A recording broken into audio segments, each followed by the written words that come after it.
Of course, please also know that we are recording this for the SA Child website. If you do not wish to be known on the website, then please change your name and do not put on your video, just for the poppy. But anyway, good afternoon, everybody. Welcome to our third international collaboration. Actually, it's the fourth, but it's only the third that I'm being with SA Child, and is a collaboration with the IAACD. I know it's beach weather out here in Cape Town. I'm not sure where everybody else is. I'm especially grateful to all those who are giving up the beach time. You can see I'm wanting to be on the beach here in Durban. But thank you for choosing to spend your time with us. We are going to have an amazing talk with some amazing speakers. So before we start today's webinar, I'd like to remind you that we are having a masterclass on the 29th of November on CVI. And this will be very interesting. We have got international speakers lined up for you, and of course, for 5 CPD points. It proves to be very interesting, especially very cheap for the money that you'll be spending. So please do join us.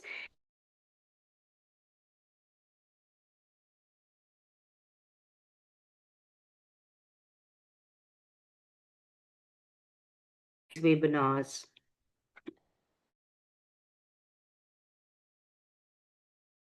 Getting back to our topic around the transition. This is a worldwide phenomenon.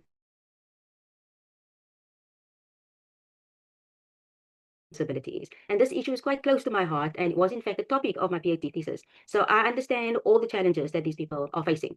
Today, we will especially explore the challenges of autistic people. If I can just let everybody know that they prefer to be known as autistic individuals and not individuals with autism, because the autism is part of who they are. They were born with it and is part of their identity. So we speak about autistic individuals. And our first speaker is an autistic individual who is now qualified OT.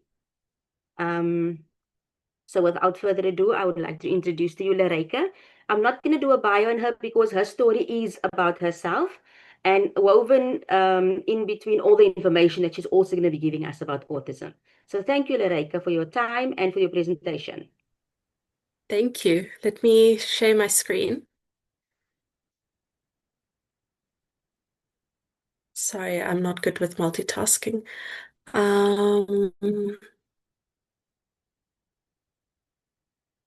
everybody see the presentation? Yes. Okay, thank you. Thank you so much. So, like you said, I am an autistic adult and an occupational therapist, and I'm the National Training Coordinator for Autism South Africa. So I get to teach people about autism all day, every day, which is a dream job. So I'm going to talk about autism and transitioning from childhood into adulthood. But I want to, because it's such a big topic, I can't cover everything in 20 minutes. Instead, I want to talk about how I would recommend us framing and thinking about transitioning into adulthood. So I'm going to come at it more from a philosophical angle. Okay, so I hope everybody knows what autism is, but from experience, I've realized we have to start at the beginning sometimes. So we know it's a group of complex neurodevelopmental disabilities, so it is a disability, and it's fine that it's a disability. Having a disability is not a bad thing. It's a lifelong condition, so something that's tricky for me as an autistic adult and somebody that primarily works with autistic adults is people think about it as a childhood condition, and there's a lot of emphasis and focus on autistic children, but it is a lifelong condition.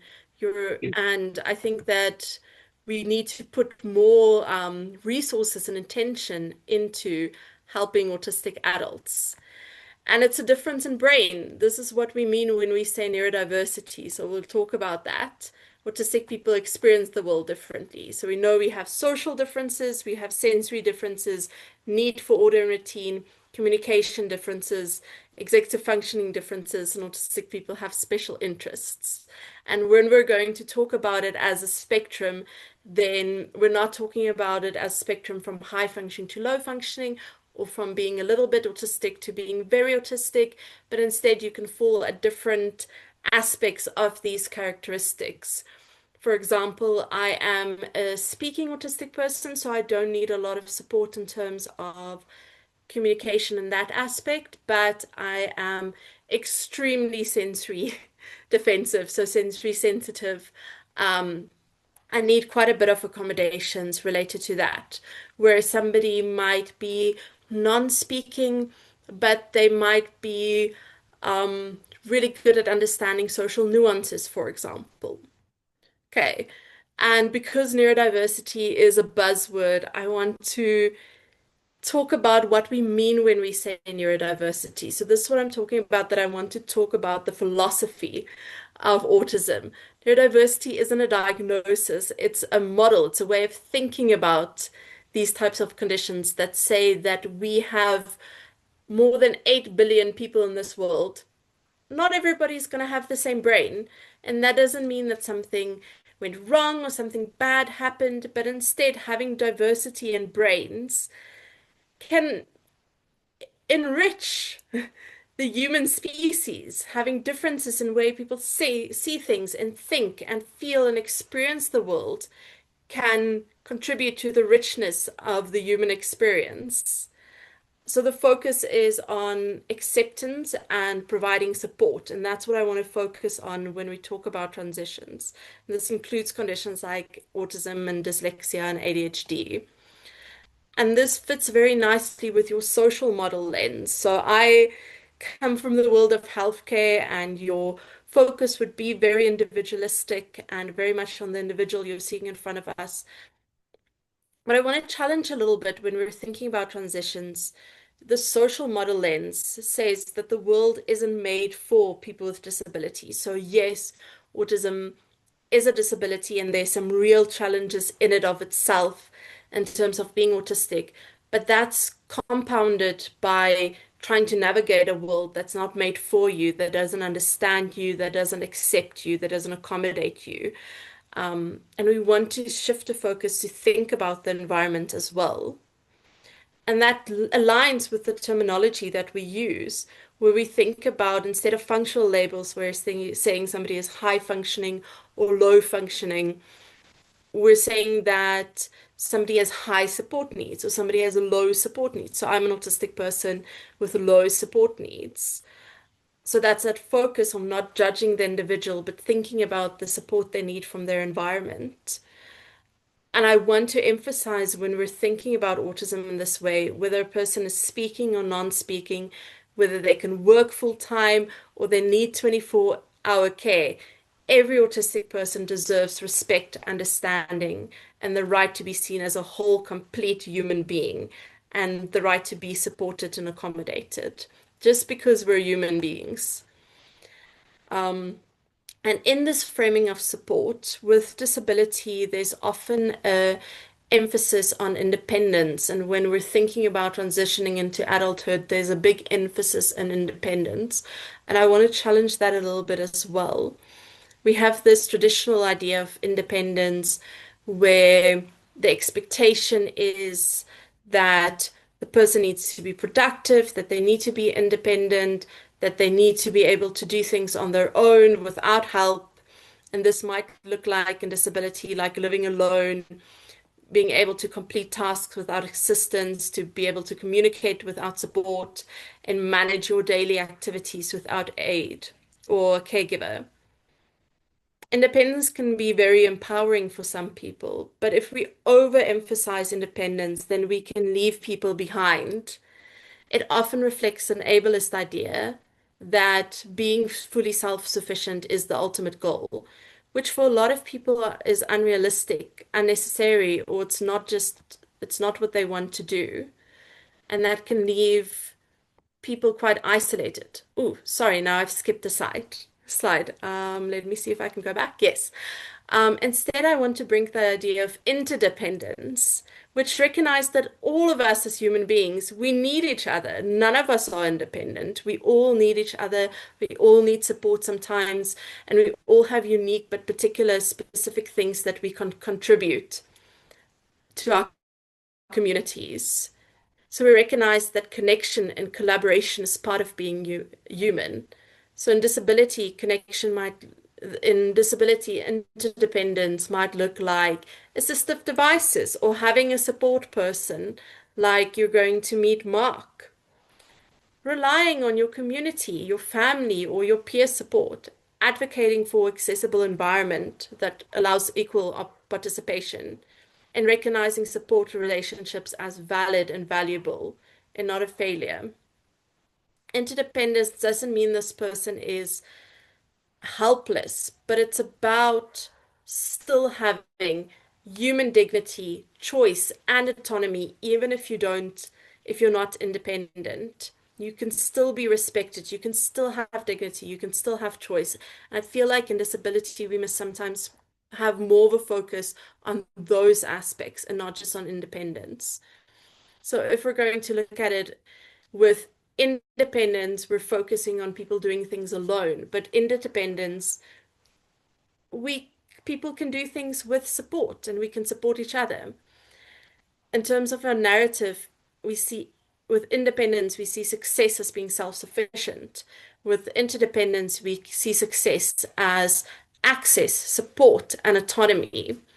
With independence, we see needing support as a failure or weakness, where with interdependence, we can see it as valid, valuable, and necessary for a lot of people with disabilities. With independence, the assumption is that everybody should be completely independent, where with interdependence, we can recognize that everybody relies on other people. With independence, we see the barriers as the person that needs help, where with interdependence, we look at those environmental barriers. With independence, we have this individualistic mindset, every person for themselves. With interdependence, we have this Ubuntu, community orientated and relationship focused model. Okay, for example, if you think about independence, then we want somebody to use speech as communication. Where if we think about interdependence, it's okay to use alternative forms of communication, your AAC. Those types of communication is still valid. So if we only focus on independence, we can isolate people with disability and devalue the support that they need or prefer. But if we embrace interdependence, we can promote inclusion, respect, and equality. It says that it's okay if we need others, and it's okay if we all contribute in different ways. Interdependence is the reality of being human. In disability justice, it's about choice, dignity, and inclusion, with support when and if you need it. So if we're going to talk about transition, I know that's what we're supposed to be talking about. So shifting from school age to your adulthood, for a lot of autistic people, because we see autism as a childhood condition, there's not a lot of services available. And autistic people can so-called fall off the cliff as services disappear. So we have to be clear about what the problem is. The problem isn't that we have autistic adults. The problem is that we lack support services, we lack inclusive environments, and that there's a lot of stigma and misunderstanding around autism. So in terms of these barriers to education and employment, so some autistic people would want to go to tertiary education. I went to tertiary education, and it's really can be quite a difficult experience and inaccessible if you're not accommodated.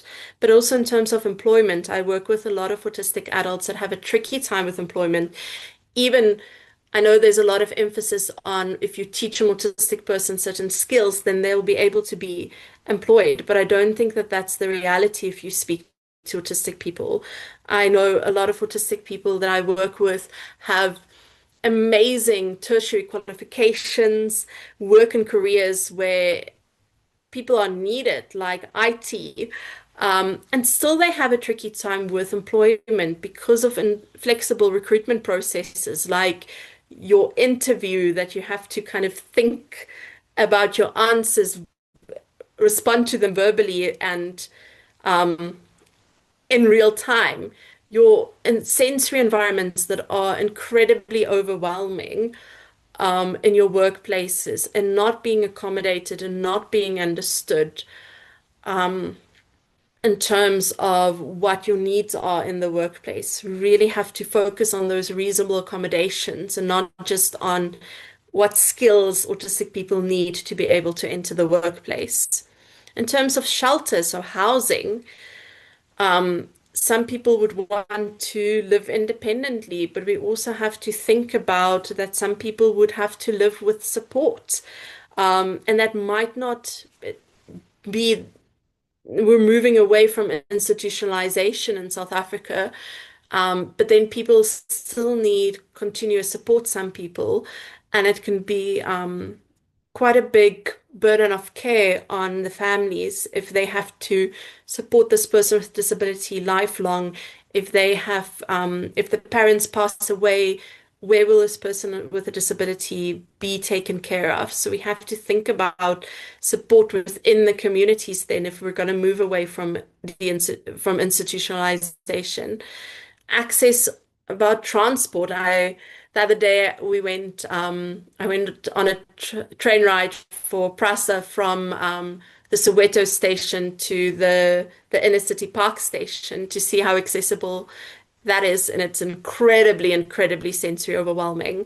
I will not be using the train again. Healthcare barriers. Healthcare workers do not understand autism. They don't understand that autistic people communicate differently, that we have different health needs, that it can be a very overstimulating environment. And then the number one biggest thing outside of employment that I hear autistic adults say is that they're lonely.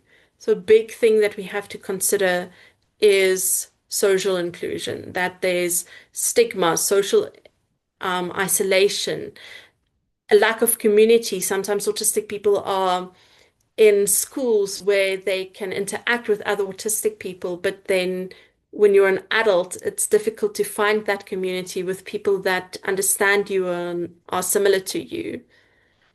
So I want us to think about environmental accommodations and understanding, like your reasonable accommodations, your sensory-friendly environments, your flexible routine, communication support, your universal design for learning in your tertiary institutions and primary, and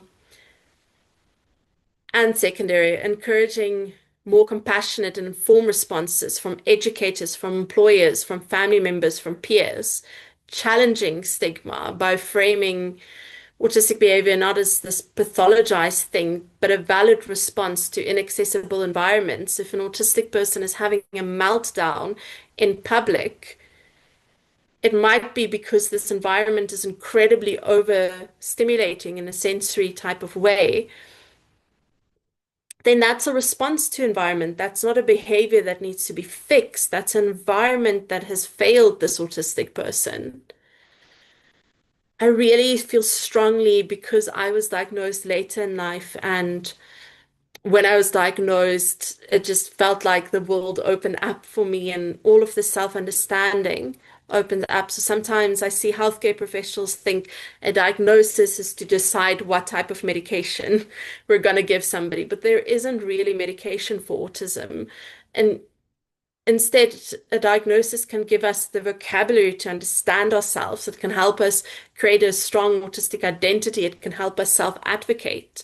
It can help us with mental health and self-esteem because we feel validated, because we feel like we belong. It's not just us that's different and quote unquote strange, but there's a whole community of people that are like us there, and that's incredibly empowering. And it encourages self-compassion. I like the idea of thinking about an autism diagnosis is before you get one, then you feel like a broken horse. And then when you get the diagnosis, you realize that you're a perfectly fine zebra, that you are made exactly the way you need it to be.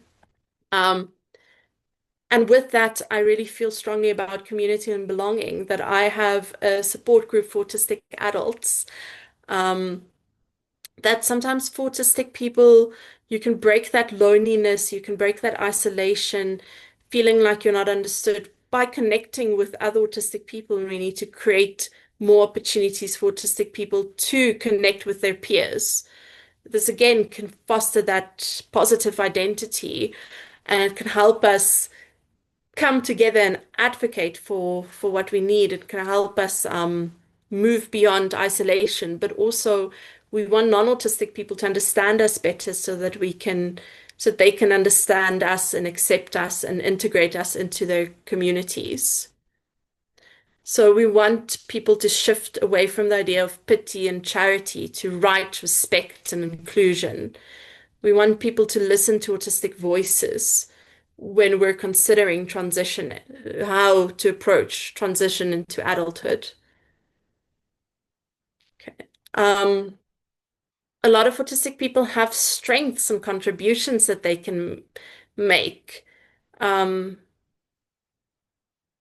Transition is often seen as a personal struggle. However, when barriers are removed, a lot of autistic people can thrive in their specific employment or their community relationships. Autistic people can make unique contributions, not because we are savants and have amazing skills, but just because we think differently and we experience the world differently. So those differences in and of itself can be a strength to hear from somebody that's experiencing the world differently. The neurodiversity movement and self-advocacy are an important part of removing barriers. Thank you, everybody. Thank you so much, Leryke. It was very interesting, lots of learning for us to do. And I especially like your idea of interdependence because, we always say, we want people to be independent and the interdependence actually makes a lot more sense. I mean, everybody, each one of us, we want to have that sense of belonging. And we can understand that not having that, really can affect you in your social life. Before we go on, thank you once again. Before we go on, can I please just ask that if you have any questions during the webinars, if you can use the chat box to type. Zekwanda, who is also going to be on the panel later with his assistant Mark, is a non-speaking autistic. And so he will need some time just to type up his questions so that Mark can convey those answers to us. So just bear that in mind, please. Our next speaker, thank you, Leryke, if you can stop sharing. Awesome, thank you so much. Our next speaker is Nicolette Repepe, and she's the founder and the executive director of Autism Connect, which is an NPO, which she created for a safe and supportive environment for individuals with autism and also their families. And she began this journey because her son Tyler was diagnosed with nonverbal autism. And she then made the decision to start this organization and dedicate herself to this. Nicolette, let's hear your story. Hello, everyone. Okay. Good afternoon, everyone. I am joined by Maneve, which is going to slot in towards the end. Thank you, Rashan, for the introduction and for being part of this panel today. First and foremost, I'm a mom. I'm Nicolette Repepe. I'm a mom to Tyler Repepe, a 21-year-old non-speaking autistic individual. Tyler celebrated his 21st last Saturday. So I'm just going to give a brief introduction on how Autism Connect started, and it's really just a personal journey that began when Tyler was diagnosed in 2007 at the tender age of 2.5 years old, back in 2007. As a non-speaking, we call it now non-speaking autistic individual, and back then there's been such a lot of education and awareness brought about over the years in terms of how we speak and what we say and the terminology we use. And yeah, thank you to especially Leryke, that is the educational consultant from Autism SA, that is helping us along in this space. So my journeys are really personal. Back then, Tyler was diagnosed and there wasn't much support at the time. I am predominantly from the Mitchells Plains area. I'm in Cape Town. And traditionally, the traditional mainstream educare centers wasn't accommodating to support special needs children at the time. Like many parents, I was full with questions at the time, fears, and the determination to understand Tyler's unique journey and the way of how he experienced the world.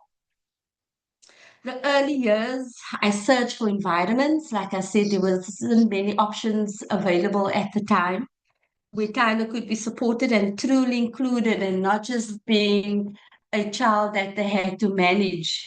Um, what I found instead were very limited services, and Leryke also spoke about that earlier in her presentation, really fragmented support and very few spaces that saw the potential for autistic children, individuals, especially those who were your non-speaking children, individuals at the time. The experience really changed me. I had a normal job. My husband and Tyler's dad is no longer with us. He passed away just over 9 years ago. Um, I realized that there was nothing, there was such a lot of closed doors at the time, so much that it was really a struggle, and there wasn't much services available at the time. There were private services, but it came at a big cost. I realized that I wanted Tyler to have a place where you could learn, grow, and be accepted. Um, and a lot of the doors were closed, shut in our faces. And I had to take a leap of faith, and I went away and, just having to navigate the space, which I didn't know much of at the time, absolutely nothing.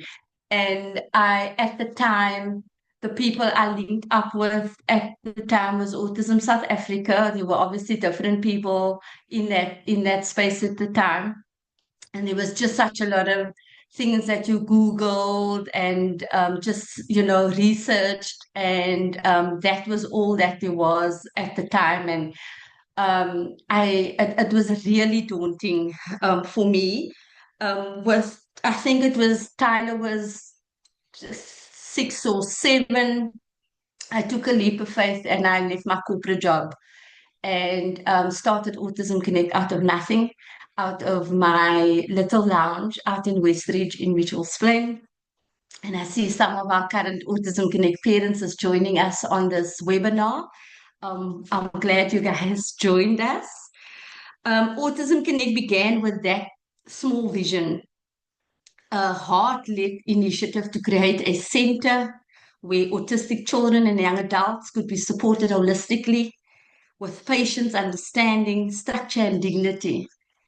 Over time, what started as my mission as a mother to Tyler for my son became a shared purpose for many families walking similar paths. Today, Autism Connect stands as a community of hope and advocacy. A big component of the work that we do is the advocacy part, a space where differences are embraced, communication is supported in all its forms, and every individual is encouraged to reach their full potential. And when we talk about adulthood and the pathways to independence and support, which it hit me out of nowhere when I realized Tyler's turning 18. Tyler eventually got into school at the age of 12 years old.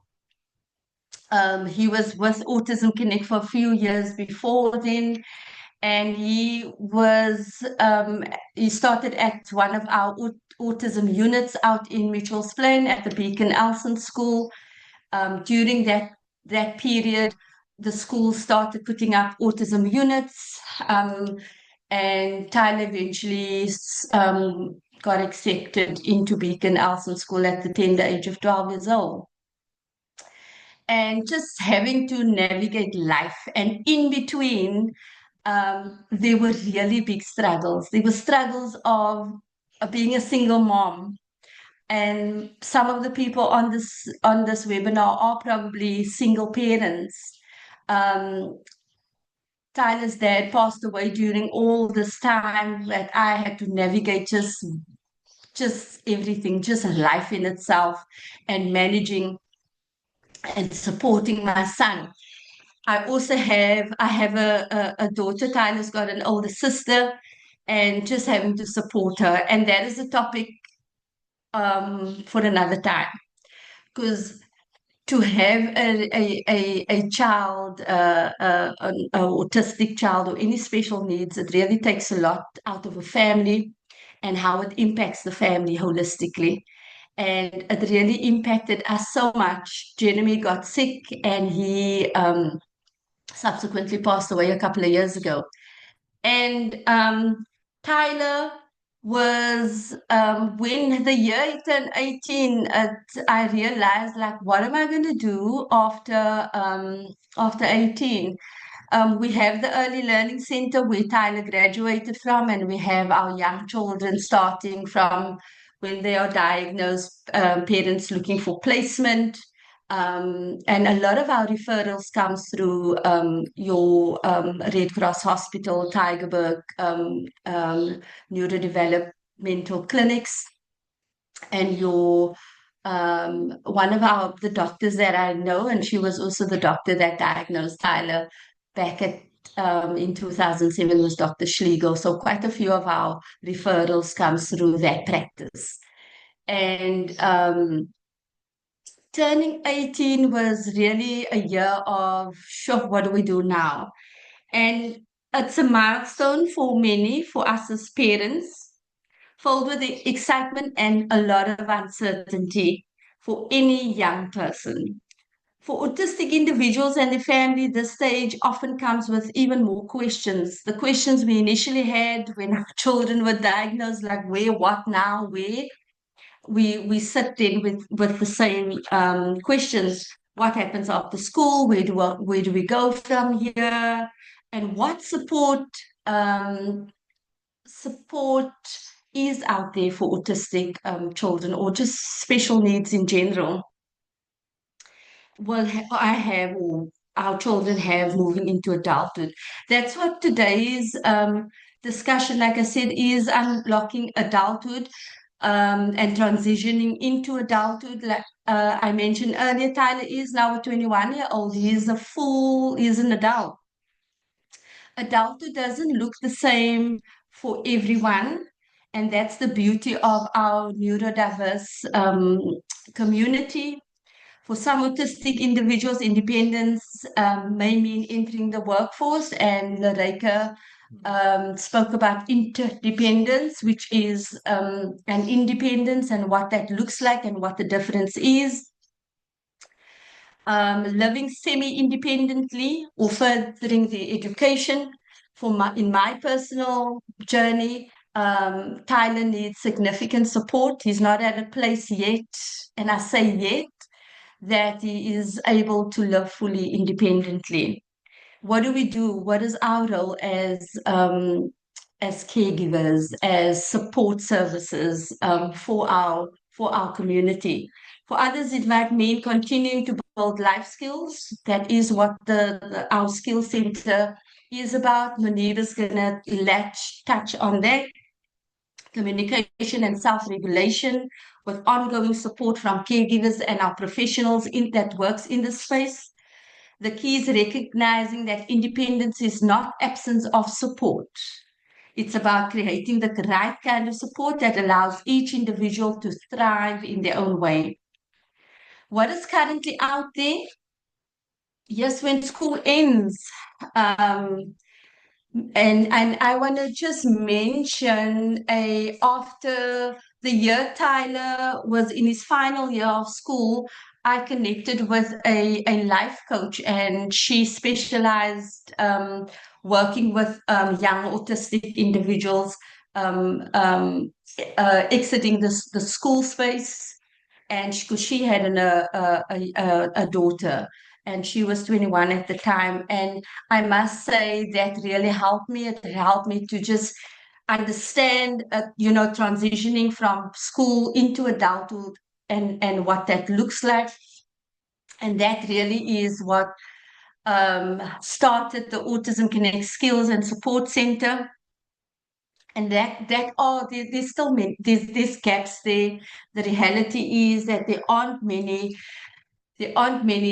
of those type of support services for our autistic individuals or the community, that is really accessible. And there's a lot that we can still latch on there, but I don't want to lose focus.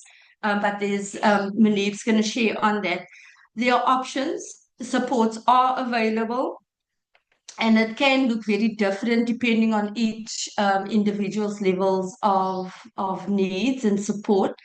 There's for individuals with higher support needs, and that is predominantly the clients that we work with at Autism Connect. We focus on life skills, communication, and daily routines, supported employment initiatives.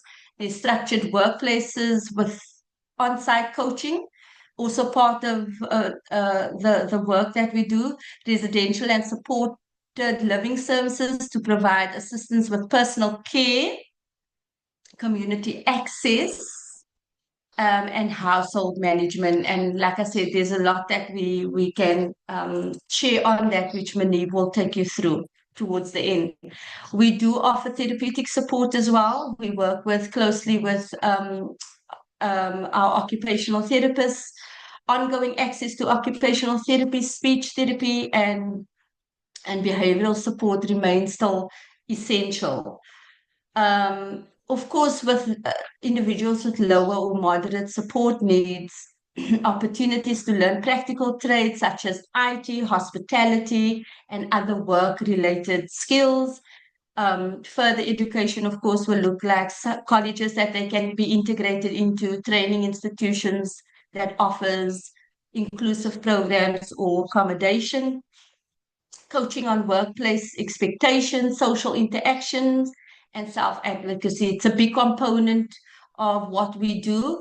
Today, our young adults, Fridays is such a big thing in our space. They love Fridays because that's their social days, and they do various activities on a Friday.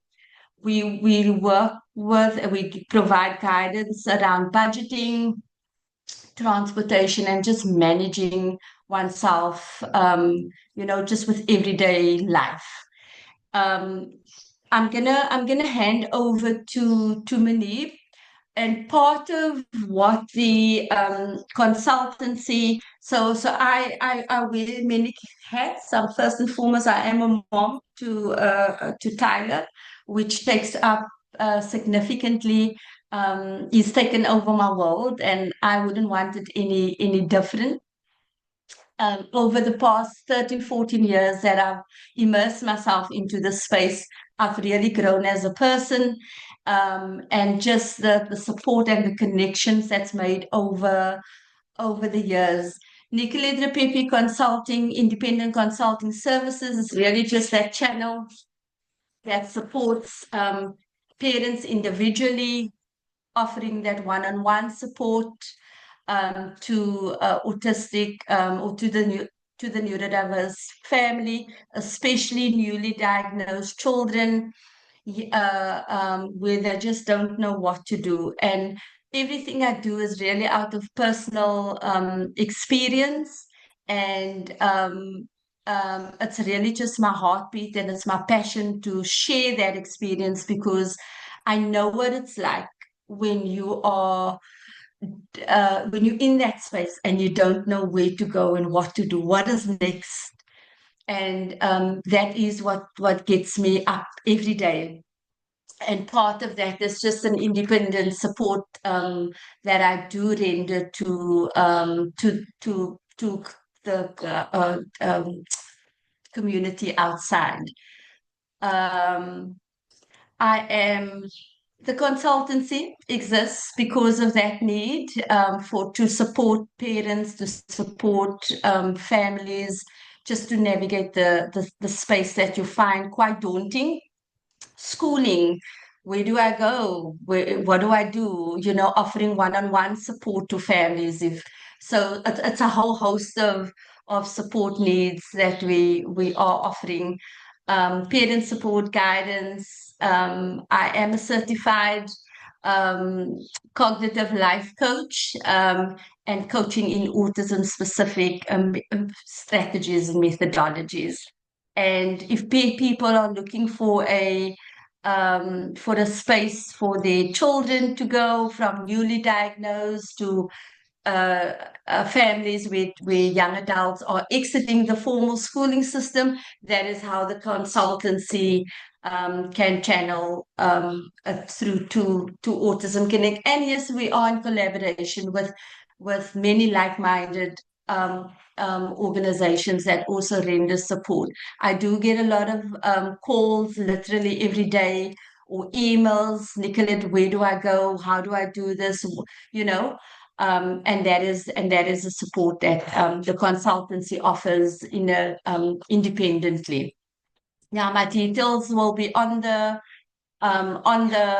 screen, and it is also shared with Roshan. So I'm going to hand over to Manib. Manib is our program manager at Autism Connect, and he heads up all our programs for our early learning center, and he's going to delve into the how the support looks like, how we do it, and he works with the young adults at the Autism Connect Skills Center. Over to you, Manib. Good Thank you, afternoon, Manib. everyone. Just bear in mind we don't have too much time. I know Nicola can probably go on for hours and hours and hours talking about the story, but Yeah, yeah, I was very mindful of the time. Yeah. thank you. Okay. Good afternoon, everyone. So, as Nicolette mentioned, with the Autism Connect Skills and Coaching Center, I wish to reiterate just what Leryke mentioned about moving from a space of independence to interdependence, where what does support look like for school leavers that reach the age of 18?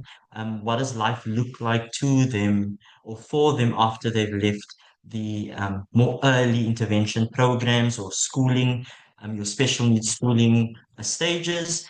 And with the Autism Connect Skills and Coaching Center, what we try to do is we just try to flip it around compared to what Leryke mentioned. We try to move from interdependence, where there is that looking to external parties for support, to moving to a stage where you are now independent.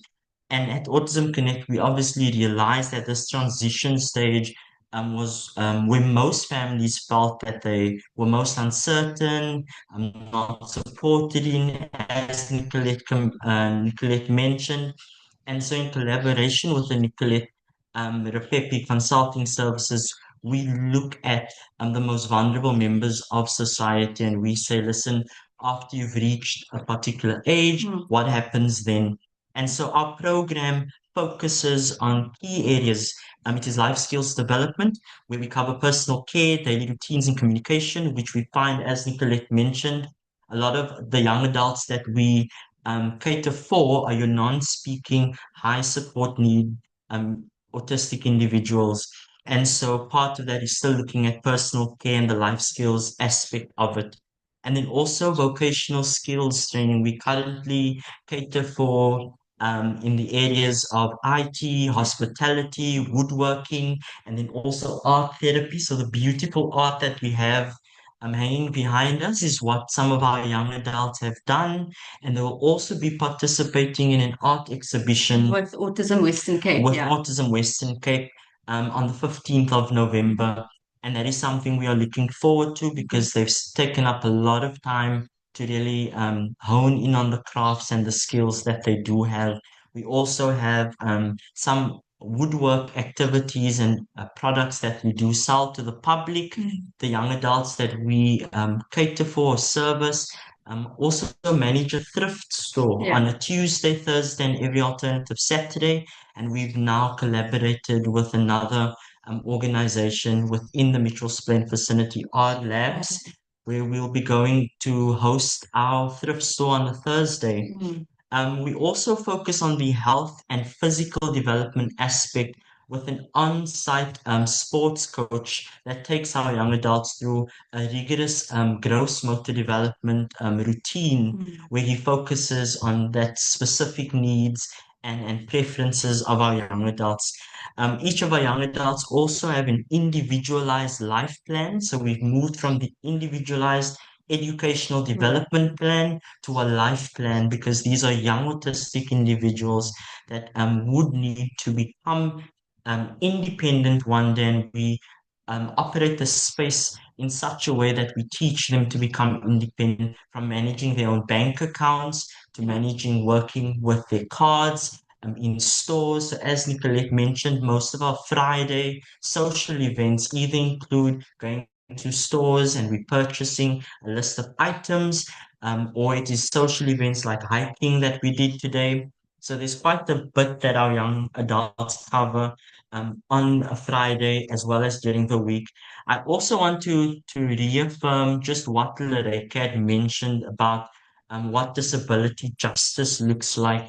And we know that for our young adults, true adulthood is not defined by a checklist of abilities, but it's about having the dignity of choice.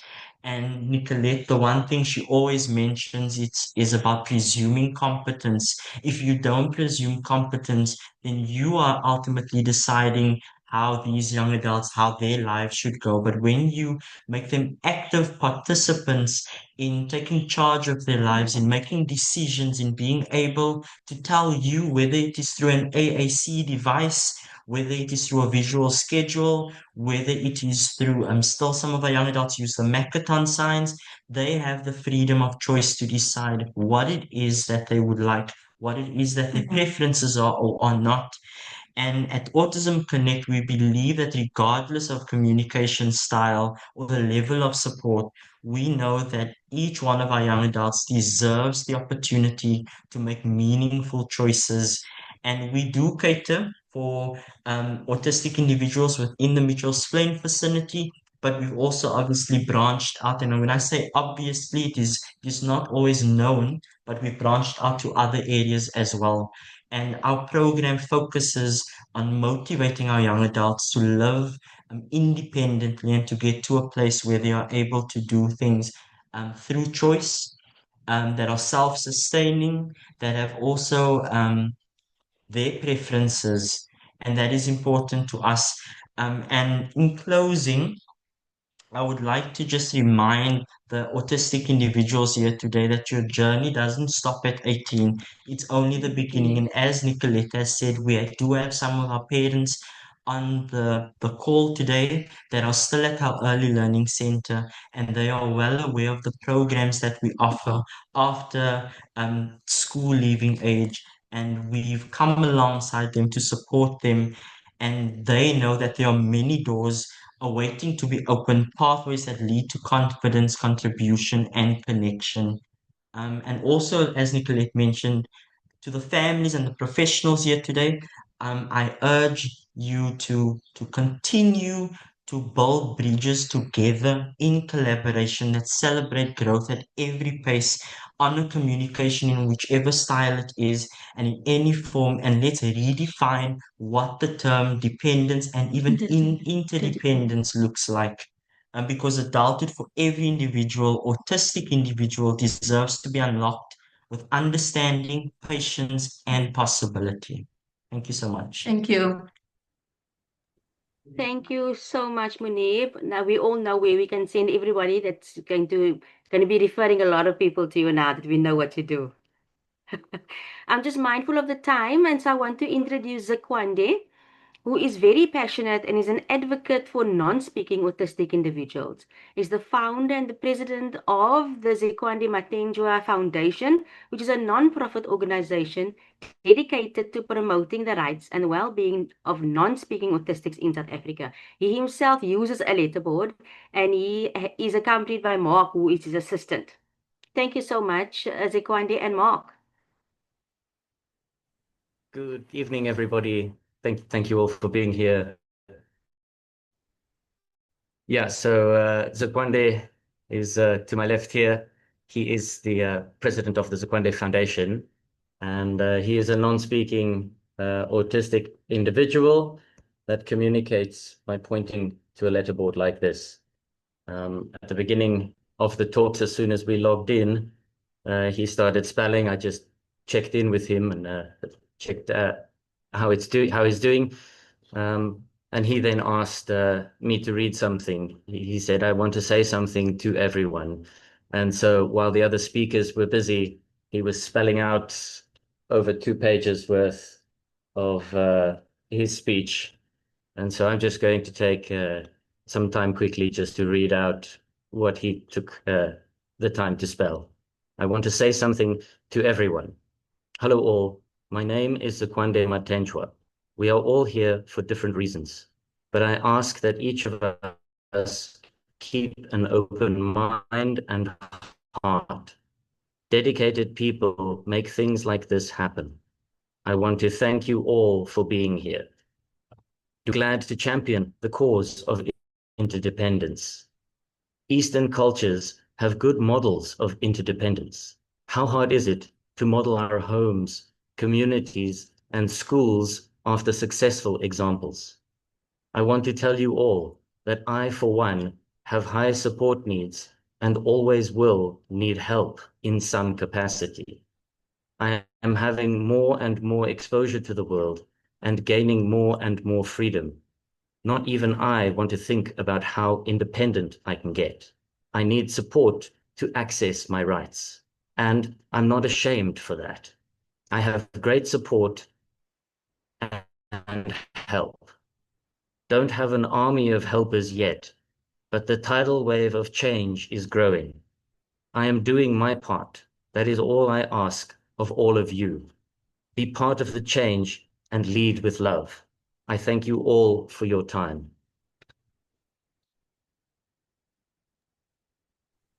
That's awesome, Zekwanda. I agree with you. We all want to be loved and have that sense of belonging. I 100% agree. Thank you for that. If I see if you don't have anything else, Zekwanda, there's a question here, and I think that all three of you maybe have a different take on it. But it says, thank you so much for the talk. What are some of the practical ways that the community around autistic people can be more helpful? For example, that we wanted to include a 4-year-old in a birthday party, but they get so overwhelmed with crowds. Also, I wanted to give my friend a break and babysit, but her son refused to get into the house because it was so new for him, and they ended up leaving after 5 minutes. So if Leryke and Nicolette can answer that, can take a first chance to answer that, and then Zekwanda can have some time to type up his answer. Thank you, Maga. Yes, so the reason why I didn't give very particular practical advice is because we can't cover the whole scope of autism in this time slot. So I'd recommend for people to go and find out more about autism, go and have a look at Autism South Africa's website. We have a practical guide booklet, but we also have a booklet on the sensory needs of autistic people.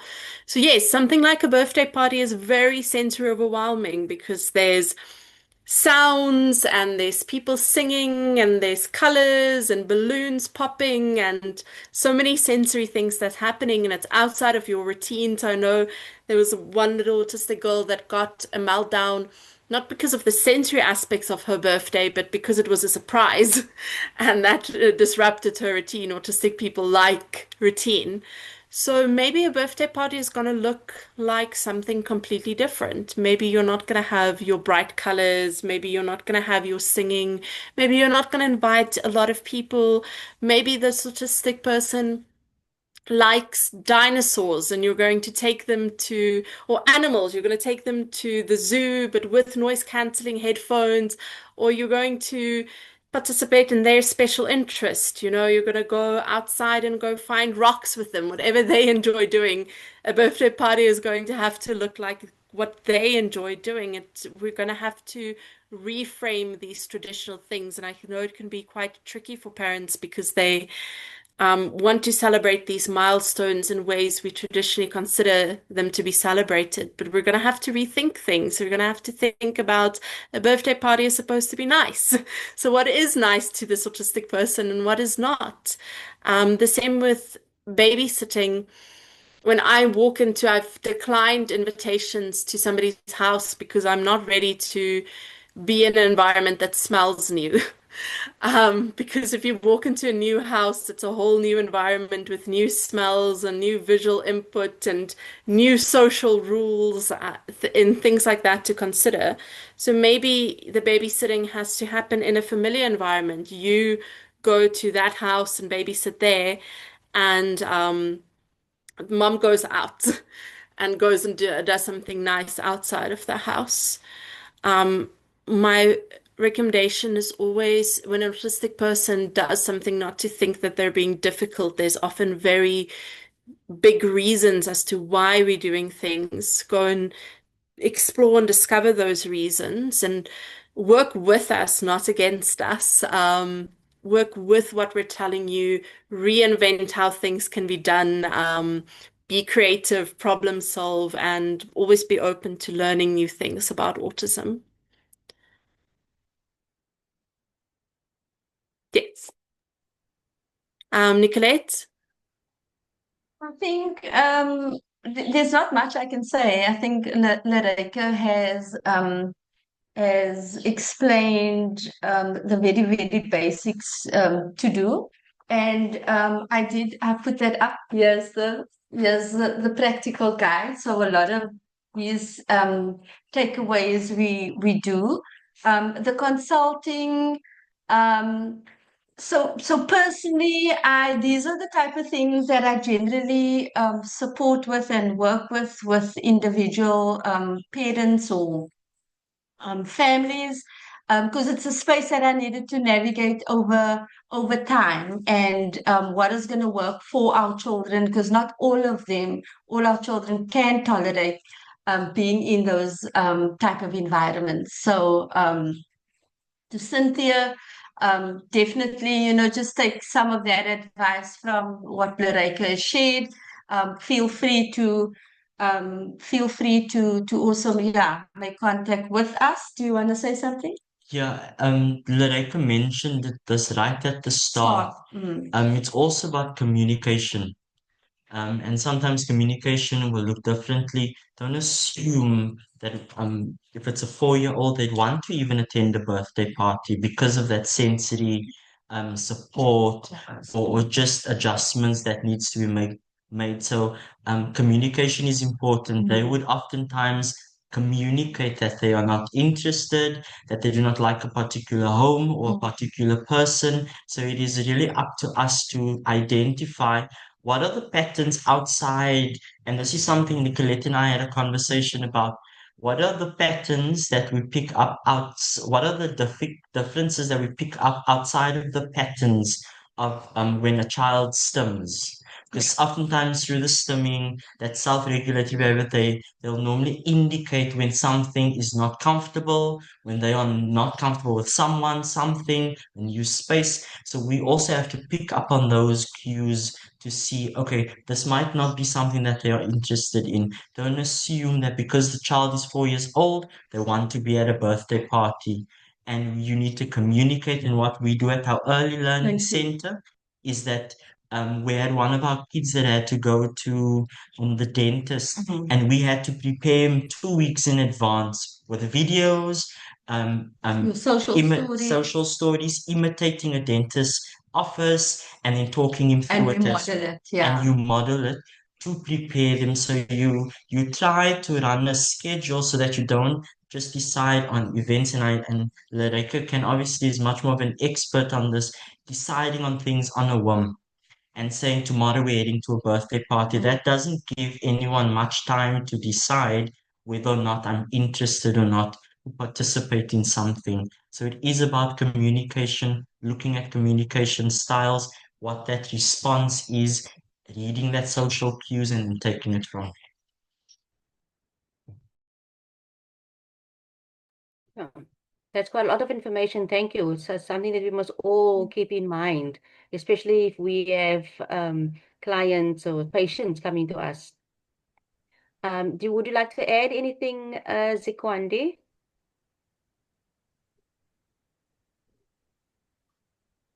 Zekwanda spelled, I would need to meet the child to get a better idea. Hard to know for sure.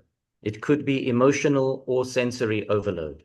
And I know working with Zekwanda that there are times where even positive, happy emotions can overwhelm him to the point where it makes it impossible for him to, partake in certain activities just because. So even as everybody has said already, don't assume just because it looks like they don't want to participate or that they're backing away from participating, that they don't want to participate. It could just be that it's an overwhelmed sensory or emotional state for them, and but it's hard.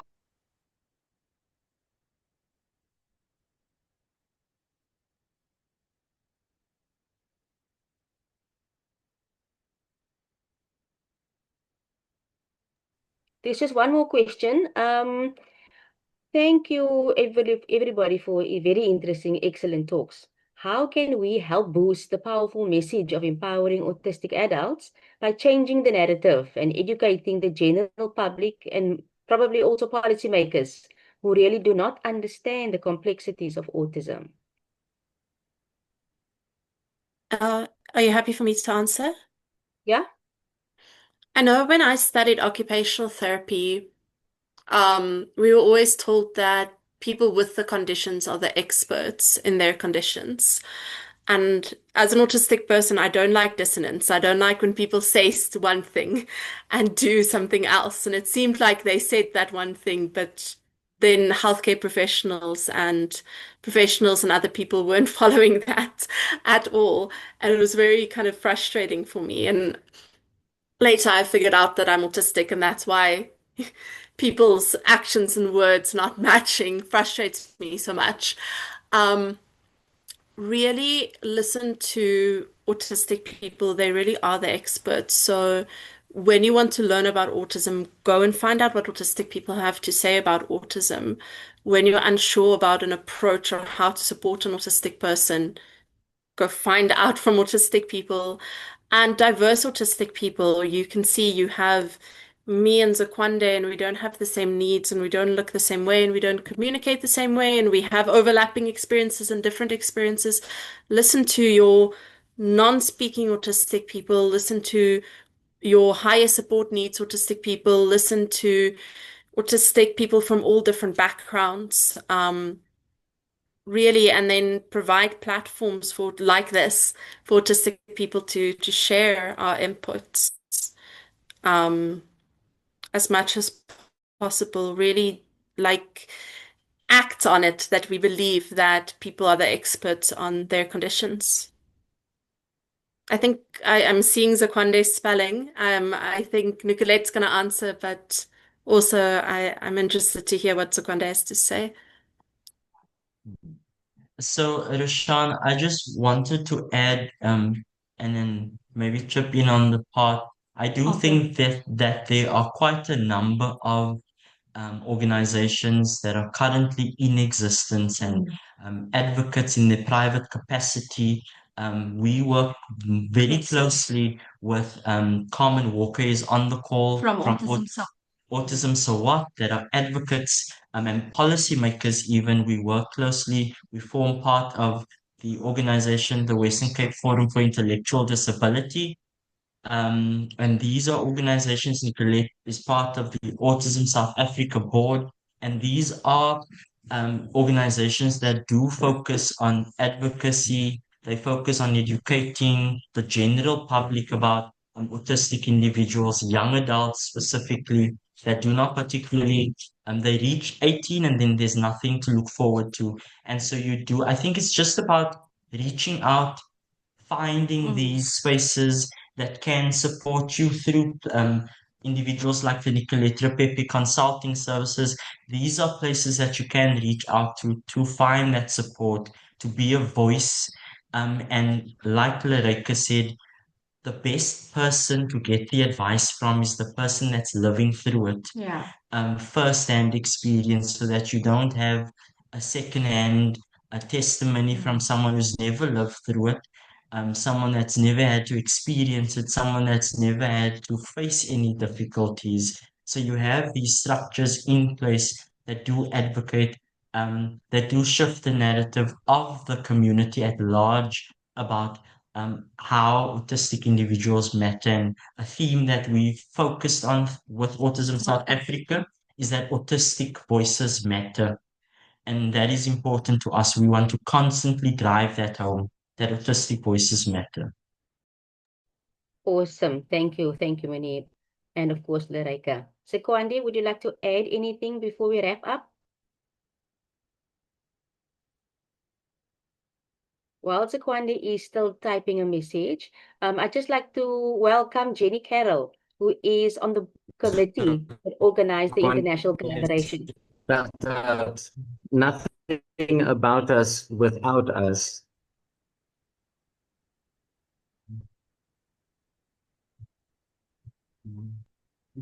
Zekwanda spelled out nothing about us without us. And on the board here, you can see there is some punctuation, and he actually put 3 exclamation points. Agreed. We feel strongly. Yeah. At the end of it. It must always be followed, not just when convenient. So,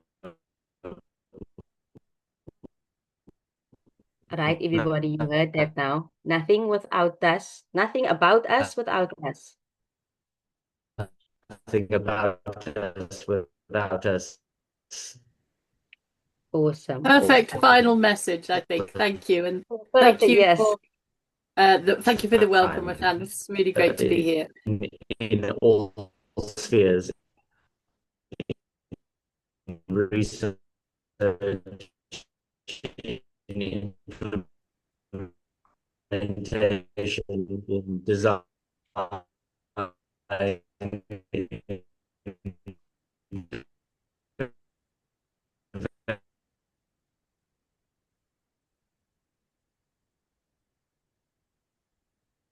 Thank you so much. I think we've lost him there. But I think the message from Heather Thompson is perfect to just sum this up. Thank you all for very inspiring messages and for challenging us to think deeply about how to improve ways of inclusion to each person. Thank you, everybody, for joining. Thank you for your time. And thank you to Jenny for joining us from the IAACD. Please enjoy your evening and have a lovely weekend.